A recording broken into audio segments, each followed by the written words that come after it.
por la definición que estamos recibiendo en Doctrina Bíblica Aplicada. Gracias por la vida de Pastor Stevens en Baltimore, por el hecho de que por años él ha estado conociéndote mejor y mejor, y ha sido un hombre de la palabra de Dios. Entonces, Señor, a ti te damos muchas gracias por la vida de él, por haberle guiado a donde está, y por la oportunidad que nosotros tenemos de haber conocido este ministerio y de tener la oportunidad, Señor, de estudiar tu palabra juntos esta noche. Pedimos todo en el nombre de Jesucristo. Amén. Bien, estábamos hablando, si me acuerdo bien, anoche sobre la inerrancia, y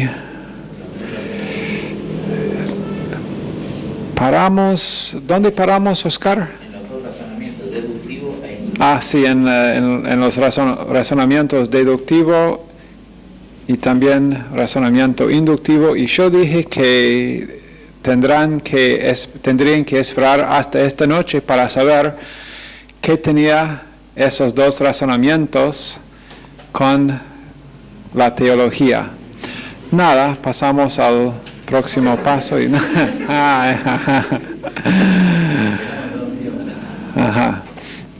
No, dijimos que razonamiento deductivo es, dijimos, por ejemplo, Martín es más alto que Damián, y Damián es más alto que Mariela, y entonces Martín es más alto que Mariela. Es una deducción lógica. Y otra vez, deducción es cuando nosotros no añadimos, la conclusión deductiva no contiene más información que la suma de las premisas dadas. No hubo ninguna información nueva o ningún salto en la lógica para llegar a esa conclusión, ¿verdad? Después dijimos que el razonamiento inductiva fue cuando, por ejemplo, yo dije que, bueno, yo he conocido una cierta cantidad de ecuatorianos, y he dicho, bueno, he conocido 100 ecuatorianos y cada uno habló español como su primer idioma. Entonces llegué a una conclusión de que el idioma nacional de Ecuador debe ser español. Ahora, y vamos a estar en esto en unos minutos más en este tema, pero hay que estar muy cuidadoso en el razonamiento inductivo de incluir suficiente evidencia, suficientes premisas en su base. Porque, por ejemplo, si uno va a los Estados Unidos, aterriza tu avión en Miami, conoces a 100 norteamericanos en Miami, y dices después, todos los norteamericanos hablan español. Porque puede pasar en Miami. Puede pasar en Miami que los primeros 100 personas que conoces hablan español. Y tú dices, bueno, entonces mi conclusión inductiva, no deductiva, sino inductiva, es que todos los norteamericanos hablan español, pero esa conclusión sería falsa. Ok, y eso, ahora estamos llegando a nuestro punto de cómo es que el razonamiento inductivo y deductivo tienen que ver con nuestro estudio de la Biblia. La parte del proceso de descubrimiento en la cual la observación de casos específicos te guía al pensamiento que algún principio general es verdadero. Y ahora todos dicen, Pastor Collins, ¿vas a repetir esto? Esto es razonamiento inductivo. La parte del proceso de descubrimiento en la cual la observación de casos específicos te guían al pensamiento que algún principio general es verdadero. Razonamiento inductivo, la parte del proceso de descubrimiento estamos hablando de descubrir verdad, descubrir verdades. La parte del proceso de descubrimiento, y cuando hablamos de descubrimiento siempre estamos hablando de descubrir una verdad. Nadie quiere descubrir una mentira, a menos que sea investigando algo, pero no estamos investigando cuáles son las mentiras de la Biblia, porque no tiene sino las verdades de lo que Dios ha revelado acerca de sí mismo. Pero la parte de ese proceso de descubrimiento en la cual la observación de casos específicos te guían al pensamiento que algún principio general es verdadero. Eso es razonamiento inductivo. Por ejemplo, yo observé que, él es ecuatoriano y él habla español. Ella es ecuatoriana y ella habla español. Observación, sigo observando. Pero y vez tras vez, me guían al pensamiento, esas observaciones me guían al pensamiento que algún principio general, todos los ecuatorianos, o el idioma nacional del Ecuador debe ser español. Me guían esas observaciones a un pensamiento general o a un pensamiento que algún principio general es verdadero. Y en ese caso, en el caso de que hablé acerca del Ecuador, me guiaron esas observaciones a una conclusión correcta.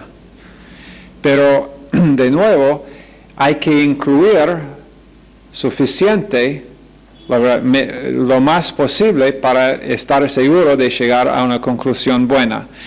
El razonamiento deductivo, entonces, es el método que uno usaría para demostrar que un principio realmente es verdadero. Razonamiento deductivo es el método que uno usaría para demostrar que un principio, como el principio general que nosotros llegamos en la ilustración mía, de nuevo, la ilustración que yo di acerca del Ecuador, que el principio general era que el idioma nacional del Ecuador es español. El método que yo voy a usar para demostrar que ese principio realmente es verdadero, ese proceso es razonamiento deductivo. Cuando yo, de nuevo, yo hice esa deducción de que Martín tiene que ser más alto que Mariela porque es más alto que Damián y Damián es más alto. Yo hice una medida de Damián con Mariela y Damián fue más alto. Hice una medida con una comparación de la altura de Martín y Damián y yo dije, Martín es más alto. No hice una comparación de Martín con Mariela, pero yo hice una deducción y el proceso de llegar a esa conclusión fue razonamiento deductivo. Y ahora, cuando nosotros vamos estudiando la palabra de Dios, hacemos las dos cosas, usamos los dos procesos, el razonamiento deductivo y el razonamiento inductivo.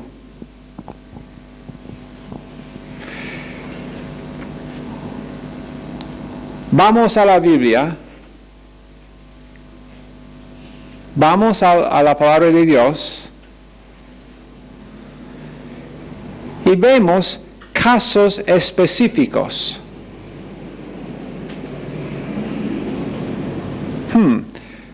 Veo acá que hay un verso acá que habla, que me dice algo acerca de,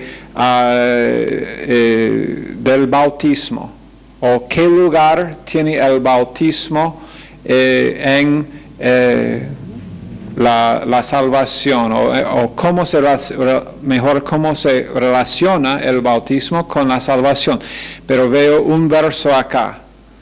Bueno, un verso no es suficiente, pero veo uno, dos o tres versos. Hago algunas conclusiones tal vez basadas en esos versos, pero después con ese principio, yo después llego a una conclusión, pero voy a la Biblia para chequear esa conclusión. Y digo, bueno, aquí hay otros versos. Y entonces es como un círculo deductivo, con razonamiento deductivo y razonamiento inductivo, teniendo como, bueno, aquí son premisas dadas en la palabra de Dios que me llevan a una conclusión deductiva.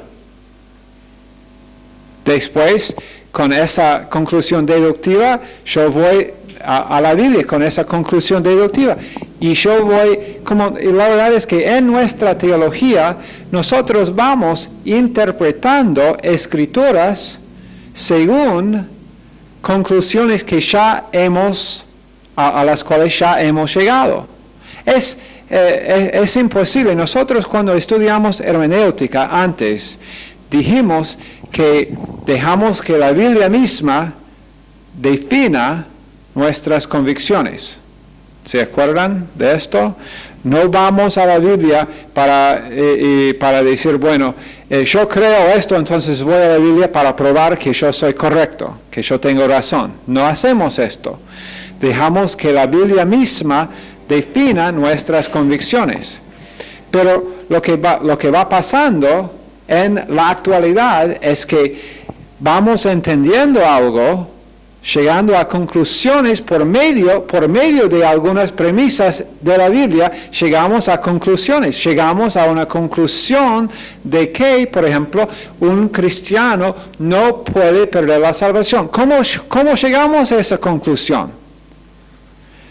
¿Todos aquí creen? No sé si todos aquí creen. Es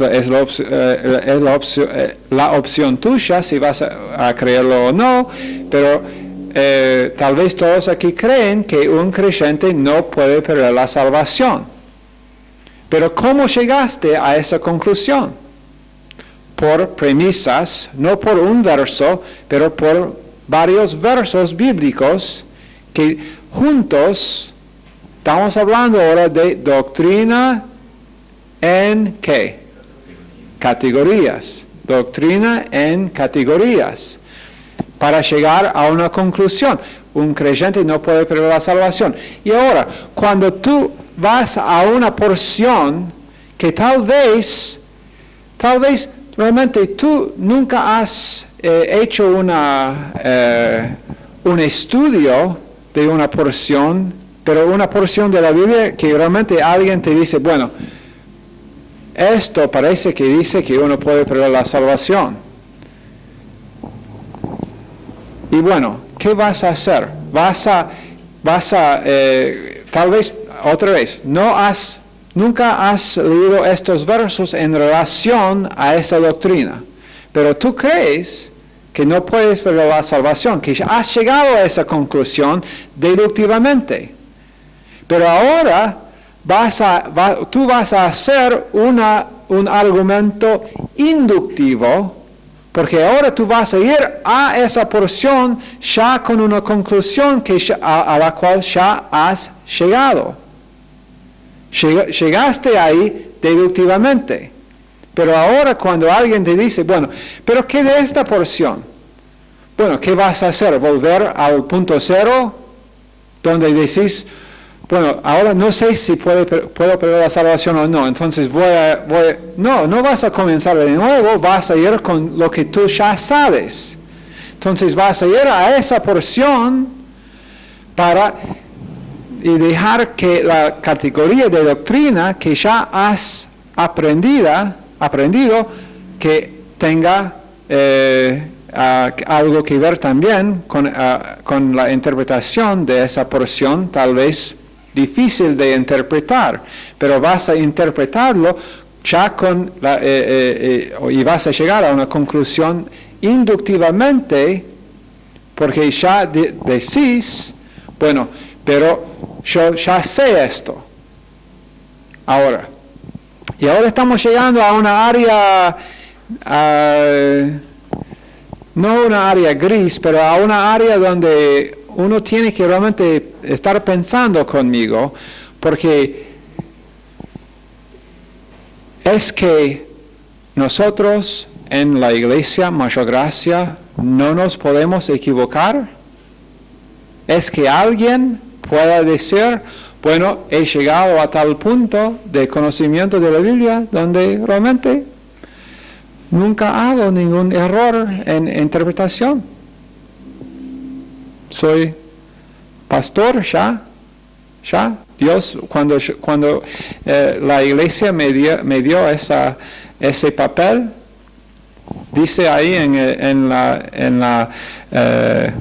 letras muy chiquititas, que ese tal Pastor Collins ya no se puede equivocar más, porque hemos quitado de él el hueso que le hace cometer errores en interpretación.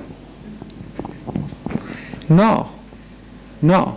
Entonces, nosotros, este libro, vamos aprendiendo, vamos profundizando más y más y más en la palabra de Dios y tomando ventaja de la enseñanza, como por ejemplo yo dije que una de las cosas buenas que nosotros tenemos en este ministerio y en otros, no solamente nuestro, pero en este ministerio nosotros, una ventaja grande para mí es tener una cobertura y Pastor Wood dice exactamente la misma cosa, que él tiene Pastor Stevens como su pastor allá en Baltimore, que todavía él entonces, y Pastor Stevens, y aún Pastor Stevens, después de predicar la palabra de Dios por algo como 48 años, predicando, siendo pastor, él dijo por más que 40 ya, pero creo que predicando la palabra de Dios por 40 y pico de años, aún él tiene hombres a los cuales él se someta en doctrina y él quiere tener también para su vida una cobertura. Pero en este proceso entonces de razonamiento inductivo de la palabra de Dios, tenemos que darnos cuenta de que no somos nosotros infalibles. Tú nunca llegarás al punto de infalibilidad. Yo nunca hasta ahora he llegado y no espero llegar a ese punto de infalibilidad. Eso es lo que, la verdad es que eso es lo que enseña la Iglesia Católica acerca del Papa, que él que no comete errores, que cuando él pronuncia una palabra, que ya está. Esa es como la palabra de Dios nuevamente. que Él no es falible, cuando Él simplemente es un hombre, como yo, como Damián. Pesa un poquito más que Damián, pero es un hombre. Y siendo hombres y mujeres nosotros, siempre vamos a tener esa capacidad de equivocarnos. Entonces, esto no nos quita nuestra confianza en lo que decimos, simplemente nos hace más responsables a la palabra de Dios, a estudiar más y a sacar más evidencia para apoyar nuestra posición de la palabra de Dios. Eso no me desanima, el hecho de que yo soy falible, simplemente me hace ir más y más y más a la Biblia para estar seguro con lo que digo. Pero pueden ver cómo es ese proceso de hacer razonamiento deductivo para sacando versos y versos y versos y deduciendo de los versos, bueno, que un atributo de Dios. Pero después, usando el proceso de razonamiento inductivo para ir más allá y decir, entonces, esto, basado en todas estas evidencias, esa conclusión que ya tenemos, basado en esa conclusión, esto debe ser la verdad. Entonces voy a ese verso con esa conclusión, esa doctrina ya en mi mente, pero siempre intentando expandir la categoría de doctrina. Porque es con doctrina, y dejando que doctrina interpreta más doctrina, dejando que la palabra de Dios sea, y la verdad es que cuando nosotros hablamos de comentarios, el mejor comentarista, el mejor comentarista en la palabra de Dios no es Matthew Henry. Matthew Henry es un buen comentarista. El mejor comentarista en la palabra de Dios no es ningún hombre. El mejor comentarista en la palabra de Dios es ¿alguien? La palabra de Dios. El mejor comentarista en la Biblia es la Biblia, dejando que la Biblia determine lo que nosotros nuestras convicciones, lo que nosotros aceptamos como convicciones. Pero, ¿ven cómo es un proceso llegar a convicciones de lógica deductiva y también inductiva? No uno solo. Pero es sano. Es muy sano este proceso, muy sano, porque vamos yendo más y más y más, no a nuestras propias opiniones, no a defendiendo más y más y más, como eso es exactamente como la Iglesia Católica comenzó la Iglesia Católica sobre un principio así. Hemos enseñado esto. Hemos enseñado esto. Y ahora estamos viendo, porque acuérdense de que lo que estaba pasando durante los primeros siglos era que estaban aceptando más y más libros como inspirados por Dios. No comenzaron cuando Jesús murió. Bueno, cuando Jesús murió, ningún libro del Nuevo Testamento fue escrito. Eran escritos durante los próximos 70 años después de la muerte de Jesús. Pero después de esto, en el año 100, nadie tuvo una Biblia entera. Ninguna persona tuvo una Biblia. En ninguna forma.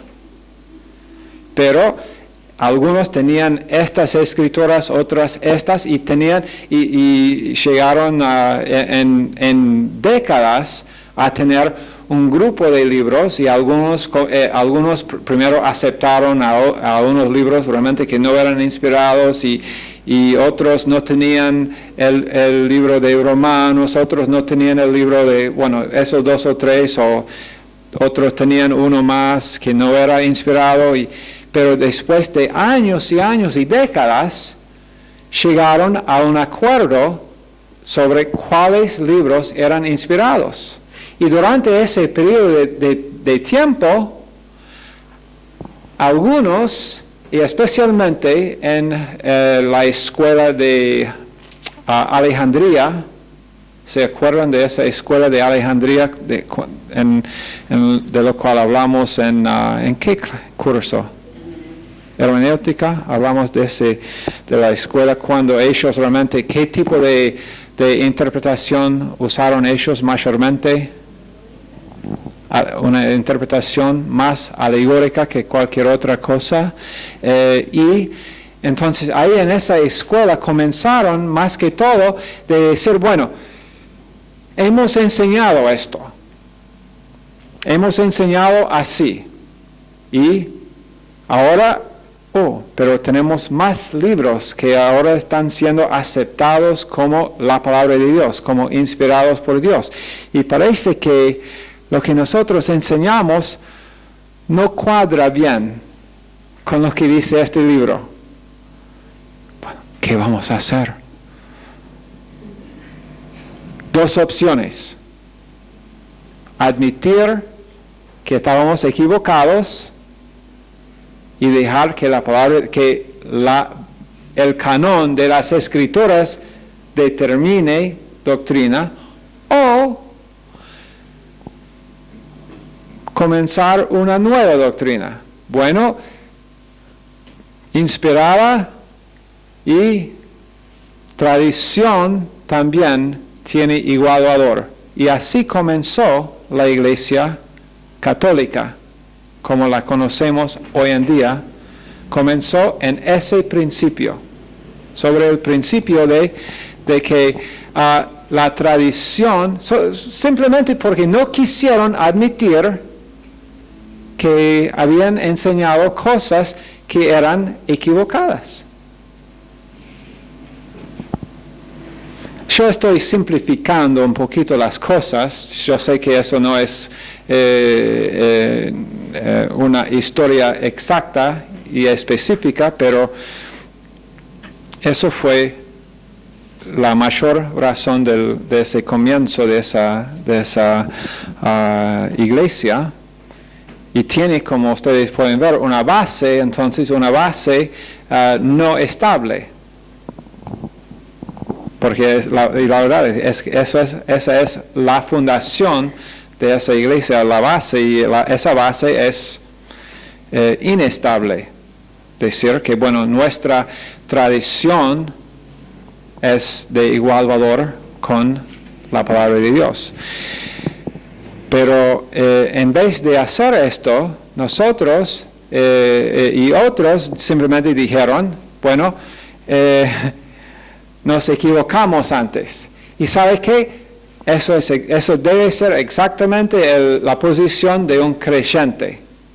Cuando va, tal vez, y unos ya, Pastor Lemos, por ejemplo, le voy a dar este ejemplo. Cuando Pastor Lemos le conocemos, en primer lugar, él estaba enseñando en la iglesia una forma más emocional de alabanza y enseñando acerca de lenguas, que lenguas deben ser practicadas en la iglesia.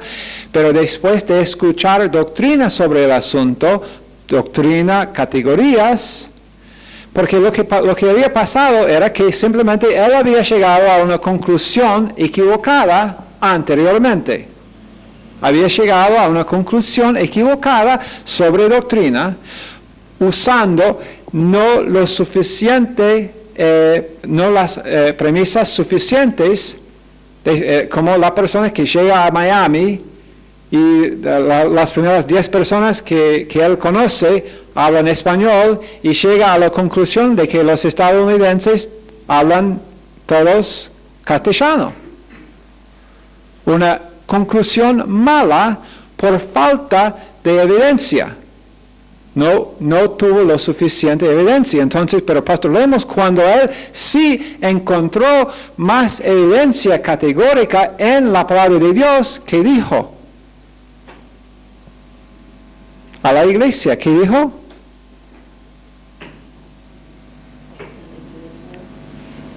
Estaba equivocado. ¿No querías decir esto?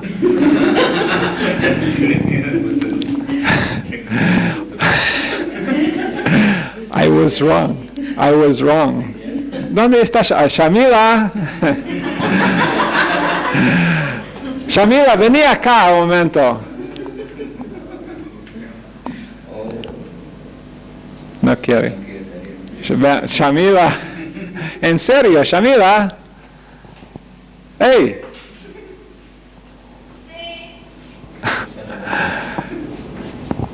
Estaba en el teléfono con alguien.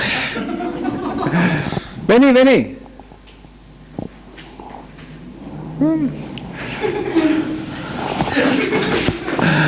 Ok.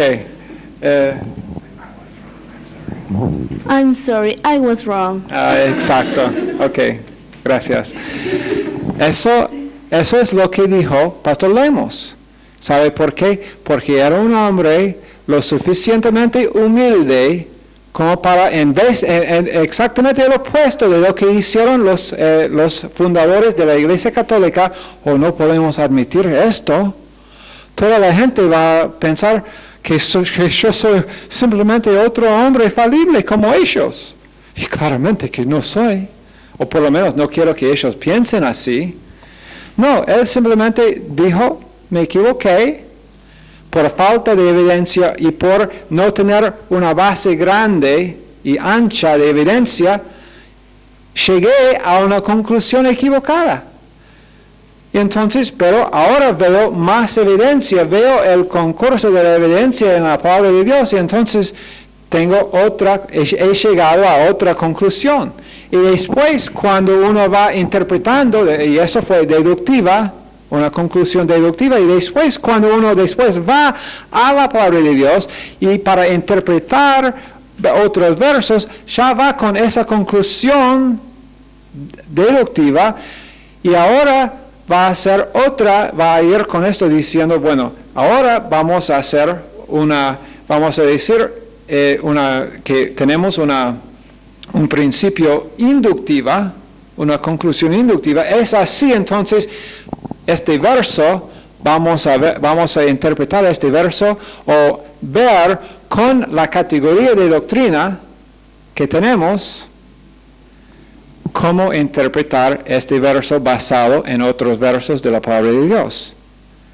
Ahora, ¿lo hacemos completamente, perfectamente y sin fallo nunca en nuestra parte? No. Todavía podemos cometer más errores. Pero cuando vamos haciendo esto, y es seguro, es sano, porque siempre cuando en el proceso de conclusiones inductivas y deductivas, tenemos más y más evidencia, cada vez más evidencia para nuestras conclusiones. Entonces nuestras conclusiones llegan a ser menos y menos y menos subjetivas y más objetivas, cada vez más. Ahora,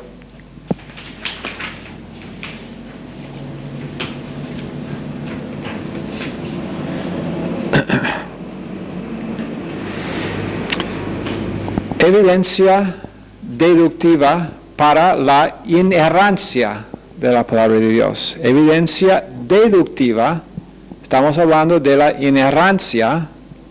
¿Qué significa inerrancia? La Biblia dice la verdad sin errores. ¿Ok? Pero evidencia deductiva para la doctrina de inerrancia de la Biblia es, número 1, evidencia deductiva. Dios es verdadero. Acuérdense de nuestro Martín es más alto que Damián, Damián es más alto que Mariela, entonces Martín debe ser más alto que Mariela. Mariela, ¿te sientes ahora muy corta o qué? Cada vez que yo hago esto, Mariela...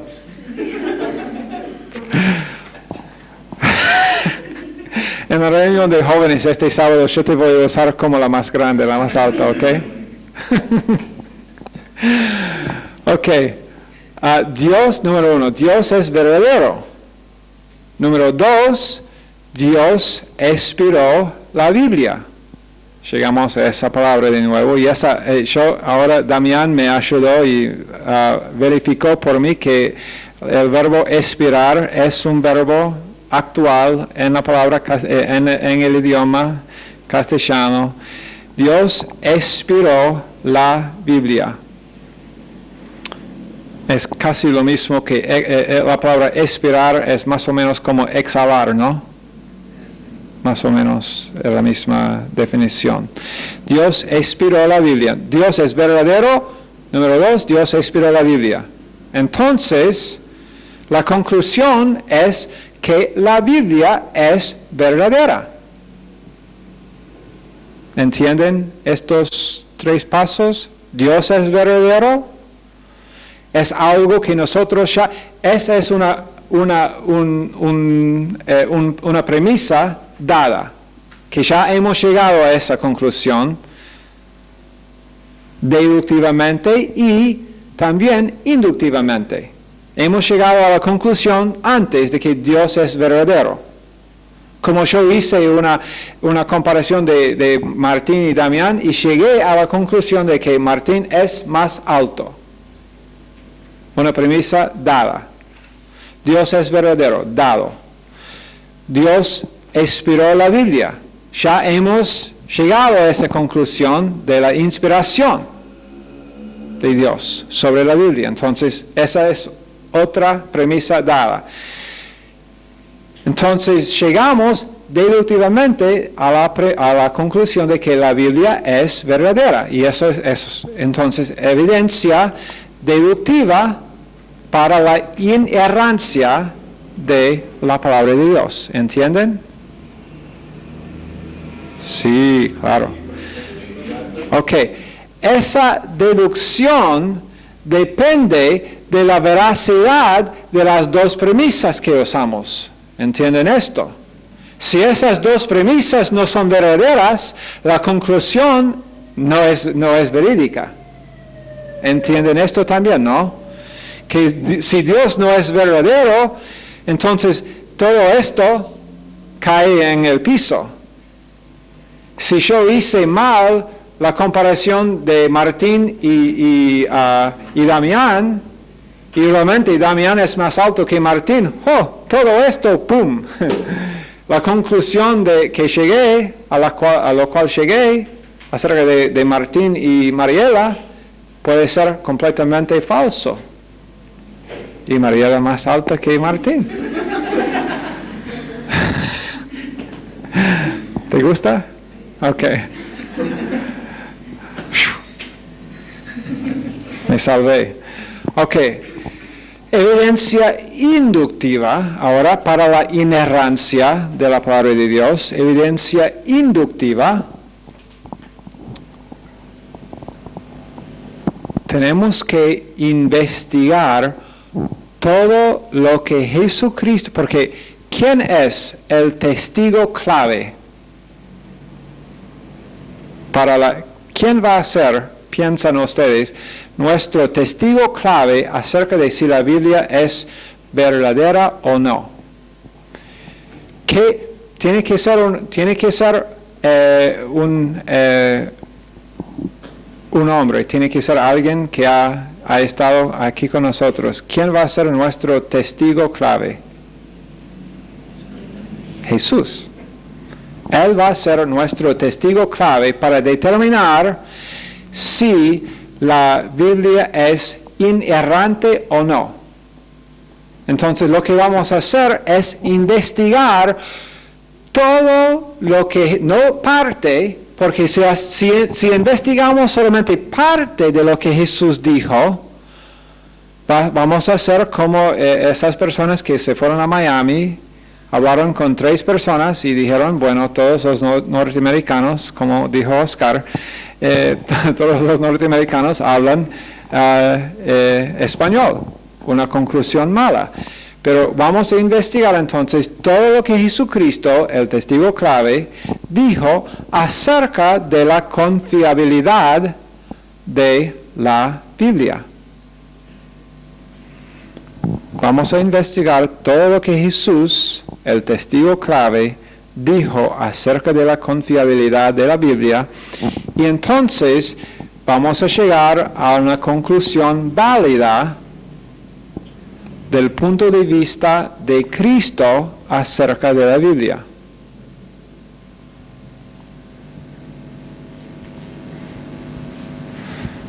Acuérdense de que el razonamiento inductivo deriva una conclusión de la evidencia. Entonces, hay que tomar en cuenta toda la evidencia, no una parte de la evidencia, toda la evidencia. Y tenemos exactamente 3 segundos para investigar todo lo que Jesús dijo. Y ya pasaron esos 3 segundos, entonces tendremos que hacer esto en la clase que sigue el jueves. ¿Ok?